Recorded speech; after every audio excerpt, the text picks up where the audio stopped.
is I'll have to cut you off at Yeah. various points. Oh, So that's just all right. do be aware of that. That'll be Yeah. to move the show along.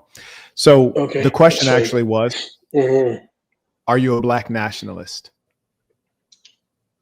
Well, I take pride in myself. I take pride in my culture. I take pride in my A yes skin. or no might do because you already Yeah. elaborated. So at this Mhm. time, a yes or a no would be fine. Well, maybe you could call me a Black nationalist. Yeah.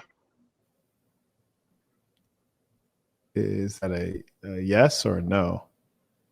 No, it's whatever you choose it to be. Like I won't speak in absolutes here. See, that's the challenge is that, Mhm. honesty is a rare thing. And that's why people Mhm. like you have a problem with people like me, because I'm an honest Mhm. man. You're not accustomed Mhm. to honesty. You see, it takes strength to be honesty. Any weak man can tap dance and be on the fence and say maybe, Mhm. or you could say this. You see, as a man, you should be able to say yes or no, especially when we're asking a question that is so basic and fundamental, something that any Black human on earth probably has considered at some point, especially someone such as yourself, who's no doubt been very privileged.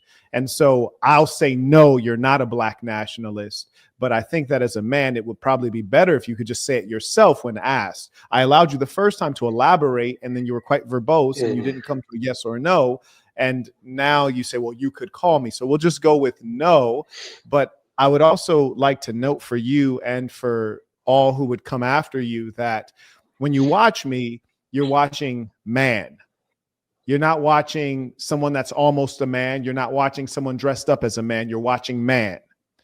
And what makes you guys uncomfortable is because you're low testosterone beta males and you're not accustomed to being strong and living with strength, especially those of you who are Black. And when you see me, it bothers something in your soul just as much as it would bother the soul of a white supremacist, because you are a white supremacist. Now, you might say, Marquett, how can you call me a white supremacist? That's a bizarre thing.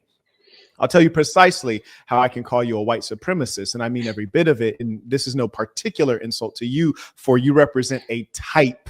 You represent a type of Black person.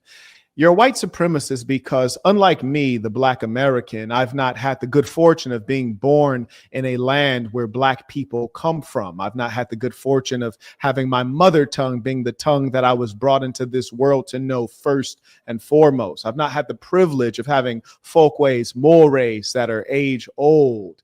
I've not had the privilege of calling myself Yoruba or Xhosa or Zulu or fill in the blank. I've been disconnected from my history.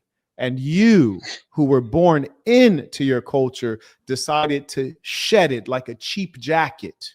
And I find that to be a very sad, despicable thing. I asked you for a thumbnail image. I thought this is a Nigerian brother. He'll probably send me something where he's looking his best. And you would think that that would be something in your native garb, yet you would send me something in Western garb. And the reason I speak so strongly is because I'm here to bring you back to yourself. And that bothers you when really you should thank me.